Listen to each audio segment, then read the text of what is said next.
All right, welcome to an unusual Chin Music, our baseball show at TalkNorth.com. I'm in London, actually, covering the Vikings, but we want to talk about the Rocco Baldelli news. The lineup today, Roy Smalley, former Twins star, LaVelle Neal III, birthday guy who also writes baseball and other things for the Star Tribune, our baseball guru at the Star Tribune. And I'm Jim Souhan. This is TalkNorth.com. Thanks for listening. We do appreciate it. We are coming to you from the Aquarius Home Services studio. Scott for Aquarius, your authorized independent Connecticut dealer. What if your water was so amazing you literally bragged to strangers? With Connecticut, enjoy softer skin and hair, dishes and fixtures that shine like the sun, ice that sparkles like diamonds, and worry-free drinking water. All of this, plus 36 months, 0% financing. Schedule your free water analysis at AquariusHomeservices.com. Financing based on credit approval. Aquarius, earning the right to be recommended. Hey, this is Randy Shaver. Along with Kevin Gorg, we host the show Fantasy Huddle on Talk North. Each week, we're going to break down the matchups for the NFL season and try to give you the best chance to win your fantasy football games each and every week. Join us for Fantasy Huddle on Talk North. And Chin Music is presented to you by OnX Maps. We'll tell you about OnX and our other sponsors here later in the show. All right, gentlemen, before we get to my travels in London, we have to get to the biggest story for the Twins in recent memory, and that is they fire Rocco Baldelli. I'll tell you what I think, then I'd like to know what you think. I can't really defend Rocco on record because they've missed the playoffs for the last 5 years. Last 2 years, they've collapsed. In my experience, the baseball manager just doesn't control winning and losing as much as coaches in other sports. And I look at this team, and I think the main problems were, number one, the young players weren't as good as they thought they were or were supposed to be. Number two, key injuries. Number three, and I don't go as hard on payroll as the average fan, but yeah, they could have spent a little more money, and especially after the 2023 playoff win, they could have found a way to either keep Sonny Gray or replace him with another Sonny Gray type. So I think Rocco's fallibility here is way down the list, but I'm interested in what you guys have to say about it. Roy, why don't we start with you? Sure. Well, I think, as you do, I think your three tenets there of Twins failures are right on. And it's interesting because Derek Falvey, as the president, of operations, I mean, they came over and wanted their guy. It was Rocco, and they let Paul Molitor go, and went to Rocco, and then subsequently, especially the last 2 years, the players that Derek Falvey and the group gave the manager, I wouldn't say it just underperformed a little bit. They weren't anybody like what we thought they were. I mean, it's the reverse of the famous Denny Green quote. And I mean, so you a couple of things. First, you give a manager players that don't work. Then at times you tried to fix the problem by they weren't hitting. These guys were talking about weren't hitting, so you fire the hitting coach, and that didn't work. And then you get to this point and say, we just really underperformed the last 2 years, and I take full responsibility for that. And so, in taking my full responsibility, I'm going to fire the man. I fired the hitting coaches last year and manager this year, so I have taken responsibility. I mean, I don't know whether you like Rocco or whether you don't. If they weren't thinking about letting Rocco go for the last 4 years, if he wasn't kind of on the cusp of it for the last 4 years, then the last 2 years mean nothing to me, because the players that they thought were going to be good weren't nearly good enough, weren't nearly enough the way they thought, and they never got him anybody else. So if they didn't like him, they didn't like him. I think the last 2 years are not any indication of whether he ought to go or not. And as LaVelle's about to tell us, they obviously didn't think Rocco was the problem because they picked up his option. That's right. Exactly right. Derek Falvey confirmed today, Tuesday, that they picked up his option going into the 2025 season for 2026. So what the heck happened there between the time they picked up the option and they decided to pull the plug? Did they know they were going to fire him at the trade deadline when they decided to purge the roster of 10 players and gut the entire bullpen? That's my question here. I think Rocco is at least a solid manager. I think he's gotten better through the years. I think he got more comfortable handling a pitcher staff and making bullpen moves. He's involved in some other ways too.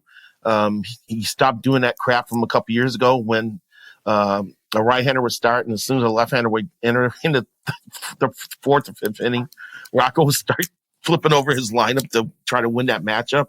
That crap stopped, which I was relieved to see. And even as this season was going to crap, Rocco was trying to figure out ways to make the guys competitive, asking them to be aggressive and steal bases. And through all that, you saw some people like Austin Martin actually have a strong second half and put himself in position to be one of the guys next year. So, I don't know. I mean, you're right. You do want to harp about payroll all the time, although I'm doing it in tomorrow's paper. But, the manager has to play the players that the GM gets them, and the GM is limited by what the ownership is going to provide in terms of payroll. And I just think about 2023 when they had such a great year and beat the Blue Jays in the postseason and gutted the payroll. And then what happened at the trade deadline this year, that impacts the manager, So, like I said, I didn't have any problems with Rocco, but when it comes down to it too, when you don't make the playoffs in 4 out of 5 years, in most sports, you should be on the hot seat. Right. Well, yeah. I mean, let's put it this way: somebody should be on the hot seat. I think what we're all kind of saying here at different levels of passion and different phraseology is, I mean, it's the players, and Rocco doesn't get the players. Well, and just to add one more piece to that, here are your players. Here is your hitting coach. Okay, not that hitting coach anymore. Now here's your new hitting coach, and here's more players. And by the way, before every game, here's all the analytics, and here's the guys we want you to play and where we want you to put them in the lineup. And then it didn't work out, and the manager's got to go then. Yeah, and as I've written and as I've said, I really feel like Derek fired Rocco because Derek wasn't going to fire himself. Right. I agree. I agree with that. And because there's a lot of things that the front office has done and failed to do in recent years to fuel that conclusion. Treza didn't work out. How many hitting coaches have they been through? P. Mackey stuck around for a few years, but they burned through some pitching coaches too.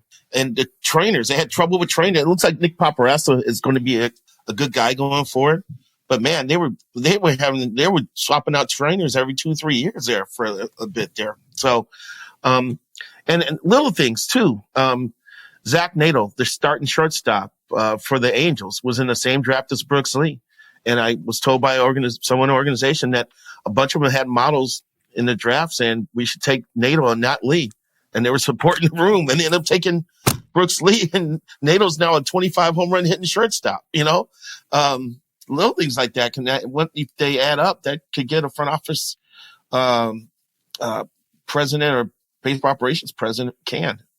And to reemphasize something Roy said, I always felt like Rocco's job in this organization, when I covered Tom Kelly, Andy McPhail would never tell TK what to do on the bench, how to use a player. He'd get him players, but he was never going to tell him anything about strategy because TK knew a lot more than Andy did. I always got the sense here that Rocco's job was to the best of his abilities, carry out the organizational plan on a daily basis. So I never felt like Rocco ever made a move that, hadn't already been discussed, at least in theory, by the front offith. No, I think that's absolutely right. Go ahead, LaVelle. No, I think you're correct. I think you did on with saying that. They're always in there with Rocco before and after games and charts and graphs. And I'm hoping Rocco still had control over the daily lineup, but I'm worried that they may have been printing that one out and putting it on his desk as well. There's some things that you should not take away from the manager. I think that's one of them. So now pitching changes, and when guys get pulled, when you go to the bullpen in what situations, I get that, especially with usage and trying to protect arms and things like that. But you always got the feeling that Falvey was in the manager's office, not just to have a casual conversation with Rocco. He was there to tell him to do some things. Anything to add, Roy? Well, I don't know whether it was actual, 1 through 9 position lineup. Here's what it's got to be.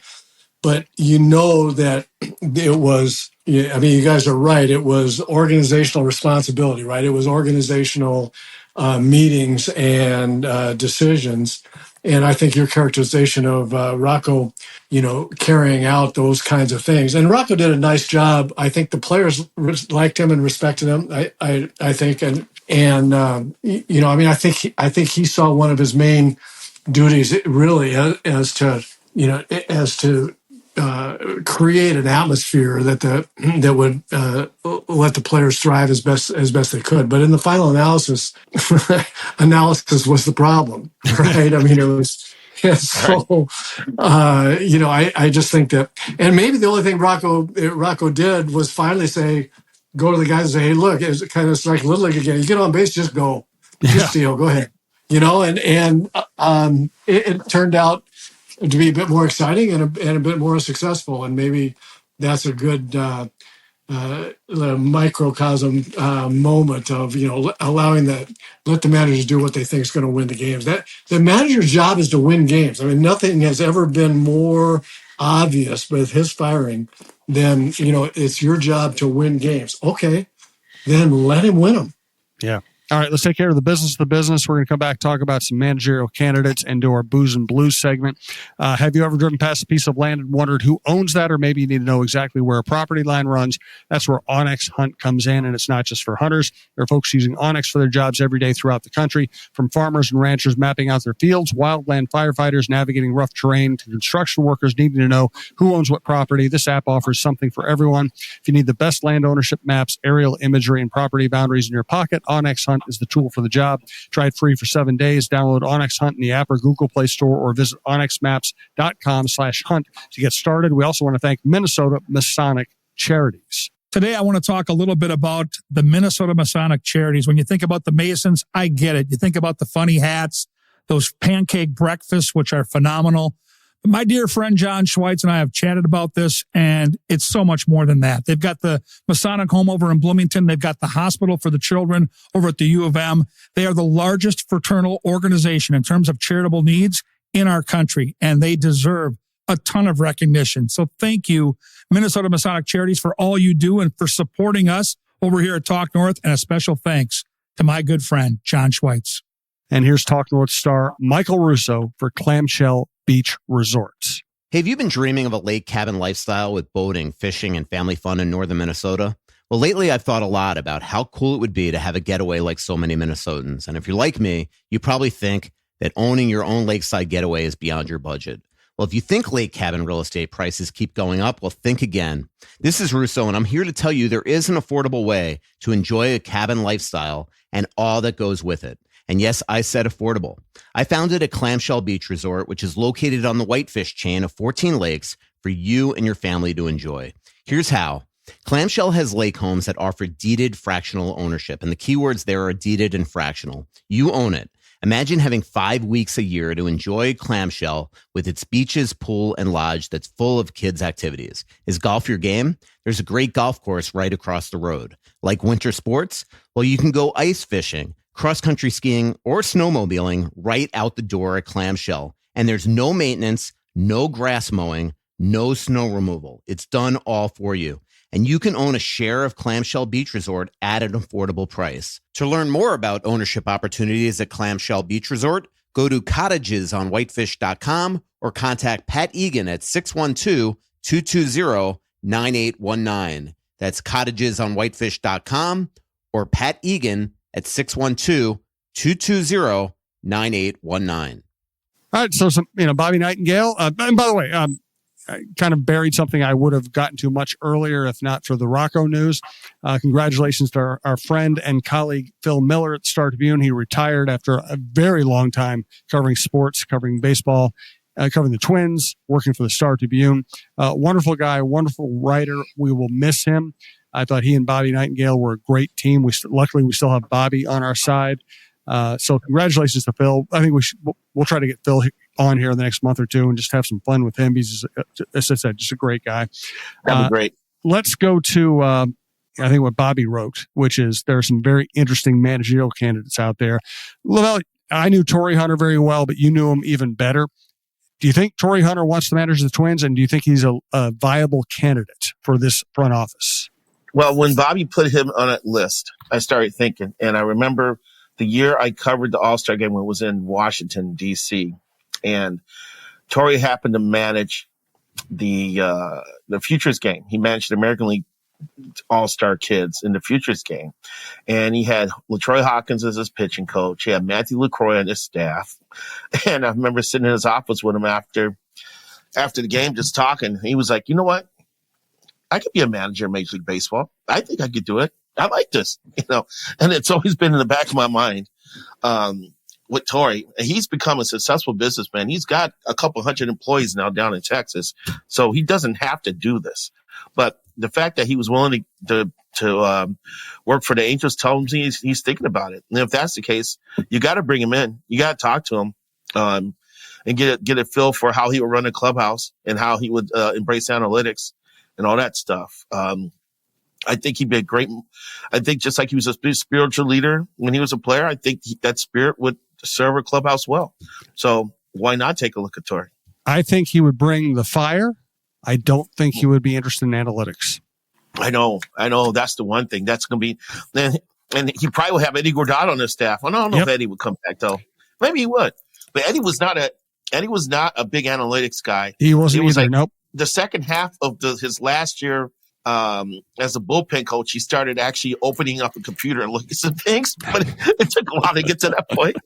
So I don't know if they would have to modify their approach to coaching if Eddie was going to come back as the pitching coach or bullpen coach. Roy, what do you think of that idea? I think it's intriguing. I really do. I think it would be a great public relations hire. I think the fans here would love it.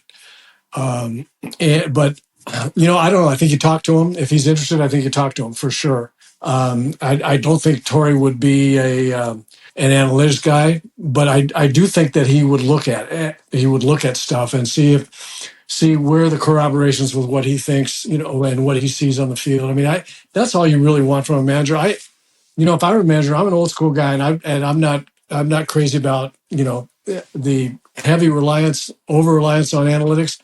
But you got to look at the stuff. I mean, there is a lot of analysis that goes on that is really interesting and can mean some things. Where it gets in my way, frankly, is when they're over analyzing what pitches to look for when you go up there to plate and getting in guys' heads and stuff like that. But I think there are good analytics about what opposing hitters can hit, where they hit pitches, who they hit well, who they don't hit well. I mean, there's a lot of things where analytics works, and so I think what they need to be looking for, in my view, is a manager that can look at analytics and have it affect positively his gut feel about what he knows about the game.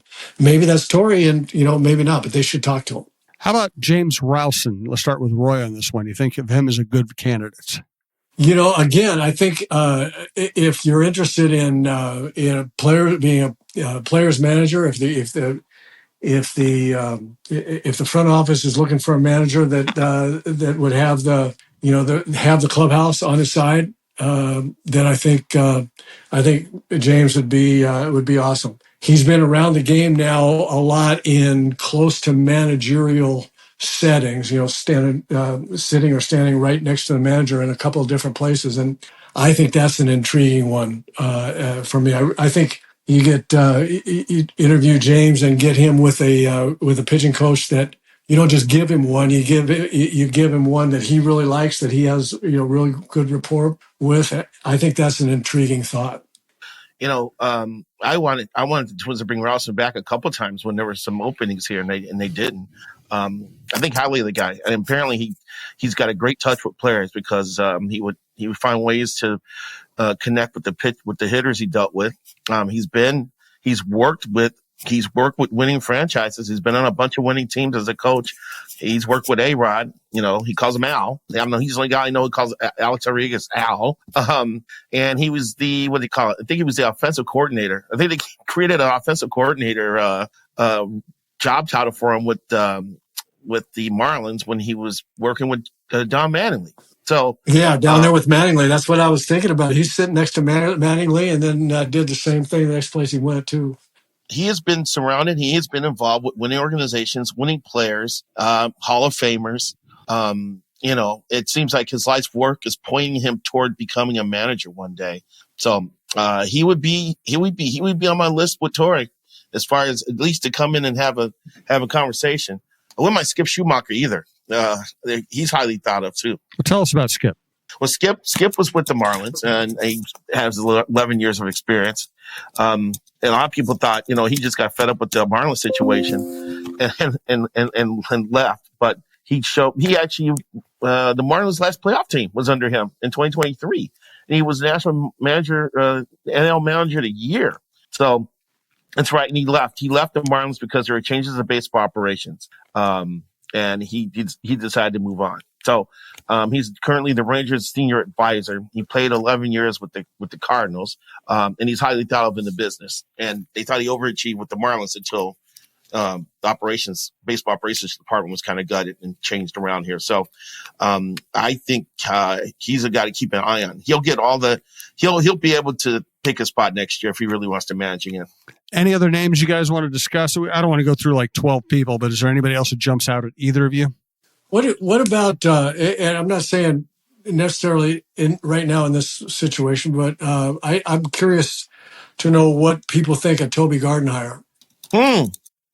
Because I think a couple of things. I mean, first of all, somebody asked me this morning about managers and about specifically about Toby. I said, it was interesting because Toby is working with all these young players that are going to be the backbone of the club here coming up pretty soon. He's got a relationship with just about everybody that's important to the team, for the next, 2 or 3 years. And my sense is that he's a real good baseball guy, and I hear that from some players, some former players that have spent a lot of time talking with him. So I'm curious about Toby.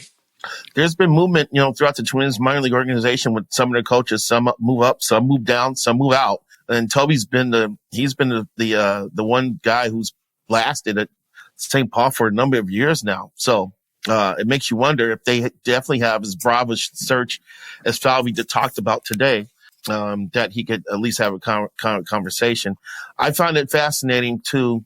A little interesting. I don't want to say fascinating. I find it interesting that none of the coaches were let go after this. So I'm wondering if what that means, if some guys are in trouble, or is this the opportunity for Jace Tingler to get back in the manager's chair after his time with the San Diego Padres. It seems like the players respond to him well. He seems to be pretty organized and pretty structured. So that's another guy. If we're looking kind of in-house, Toby would be, that would be an interesting candidate. And so I think Jace Tingler, who does have managerial experience.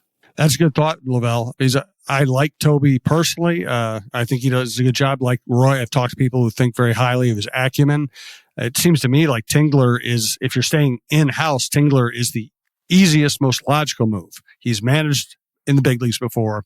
He knows the players. He has a good rapport with people.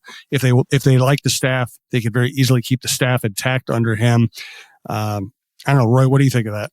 I love Jace. I think he's great. I really do. I wasn't thinking about in-house on the big league staff so much because it just felt to me like, we need to go a whole new direction now with the Minnesota Twins kind of message from Falvey, and that's not a whole new direction. And so but having that aside, I really really like Jace Tingler, and I would not be disappointed if they gave him a shot at it. Agreed. Yeah. That's interesting stuff. All right. Well, we'll get more into the search next week. We'll get more into maybe more of a season wrap up if anybody has the stomach for it next week. I just wanted to hit the managerial stuff hard this week. All right. Time for our Booze and Blues segment. I'll kick things off if you guys have any contributions, feel free to kick in next. I'm going to give you 2 London-based Booze and Blues anecdotes. One is that the great Warren Zevon, who wrote Werewolves of London, used to call it a dumb song for smart people. And what he wrote it about, if anybody couldn't figure out why he was writing about werewolves in London and why he chose the lyrics he did, he was kind of writing about the man about town in London who dressed up like extremely well and put on airs and spent a lot of money, and all that person was really doing was just chasing young women like a wolf. That was what the song was about. And Warren Zevon is a brilliant songwriter, great artist, and that's one of his peaks right there. My other London music. Wait a minute, before you get off Zevon, yes, you got to pay homage to one of the great couplets of lines ever written. I saw a werewolf drinking a pina colada at Trader Vic's, and his hair was perfect. Perfect. Yes. It's a fantastic song. It's really a brilliant song. Great guitar solo in the middle, too, by the way. Warren worked with great people. He also did great, like, one-off duets with a lot of great artists. If anybody hasn't done a deep dive on Warren Zevon, please do it. My other London-based blues and booze contribution for this week is I remember reading a biography about Pete Townsend, and when the Who started off, they were so broke, they would actually make some of their own instruments sometimes. And then, but Pete's alternative, when he couldn't make an instrument or when he busted a guitar and he couldn't replace it or couldn't afford to replace it, there was a famous guitar shop downtown London. Pete would look in through the window, and if the owner had his head turned, he would walk in, grab a guitar off the wall, and run out. And when he made it big, he paid the guy back. But there was a time when he was just a guitar thief. Wow. I did not know that. It's easier to smash them when you ain't paid for them. Exactly. That's exactly right. All right, Roy, you had a gin and tonic anecdote, I think. Anything else you want to offer, you go right ahead. So before we started our recording here, I asked you, if you were. You mentioned you were drinking gin and tonics. I had a gin and tonic downstairs right before the show, so I'm not responsible for anything I say on the show. So that just reminded my booze and blues contribution will be this. Many people do not know because I don't do it professionally, but I have on occasion written some taglines and some boat names. And I had a cardiologist. A friend one time they got a boat. He said, "Hey, would you think of a name for the boat for me?" And I said, "Well, I got it already." He goes, "What should I call it?" I said, "Aorta be working." I'm having that tattooed someplace. So, because we'd go out with him on the boat, and I would tease him about you had doctor's hours. The name of the boat for me was pretty easy. I ought to be working, but anyway, a buddy of mine came to me about 7 or 8 years ago and said, I'm drinking this new drink that I've made up, and I really like it. It's gin and iced tea. I drink Beefeater and iced tea. He said, "You got to think up a name so I can, when I go to a bartender or a server, I can tell him." So I said, I thought about it for a minute. I said, "Okay, I got it." And he goes, "What?" And I said, "I think we're going to call it. I think we're going to call it Stiff Upper Lipton." I love it. That's fantastic. So I just wondered if you had a Stiff Upper Lipton. If you haven't had one yet, and you got to get them. You got to get them calling it that over there. Yeah, I had Booth Gin, roasted tea. That came out of a bottle in a foam, and then sprayed cucumber. Listen, as LaVelle knows, sometimes when we travel, we stay in cruddy hotels. Sometimes we stay in mid-level hotels. Every once in a while, we end up in a nice hotel because the NFL rate is available at the St. Pancras Renaissance, this castle in the middle of downtown London. I'm staying at a very nice place, and believe it or not, the gin and tonic was free. Wow. What a concept. Free booze. I know. Oh. LaVelle's very jealous right now. God. Because LaVelle spent $8 million in Vegas on things like that. You're not lying. The drinks there, the old fashions were $22. I'm like, good Lord. Oh. And you're drinking for free across the pond. Yeah. Life is not fair, LaVelle. No. All right, LaVelle, you got anything for us? If you tell them you want to stiff up your lip, then they'll make you pay for it, though. That's a very good point. Yes, or just haul you off to jail. LaVelle, you got anything for us this week? You had your birthday celebration, by the way. Happy birthday. Thank you. Happy birthday, LaVelle. Saturday, September 27th was my 28th anniversary at the Star Tribune. I thought you said 28th birthday, and I'm like, Well, and Sunday, the 28th, was my 60th birthday. So that was the reason for the trip to Vegas, because I rarely celebrated my birthday while I was on the beat because I was always covering games. So I really haven't had many like birthdays celebrations, or I would delay it until like October or something. My sister was on me about having more experiences, better experiences than going to the ballpark for a birthday. So, but we had about 12 of us out there. We had 12 people to come out there. We had a fantastic dinner at Joe's Saturday night. A lot of laughter, a lot of reminiscing, a lot of good stories. So I feel blessed. So my stomach was full, but my heart was fuller. And now I'm back here covering the Manager getting fired. Such is the life we chose, LaVelle. All right. Good stuff, guys. I appreciate it. Hey, Rocco, if you ever listen to this, and who knows, maybe you will, we appreciate having you around all these years. We thought he was a good guy. He was a good human being. He'd see decent people fired. So best of luck to you, Rocco, and we will be back to talk more about the Twins next week.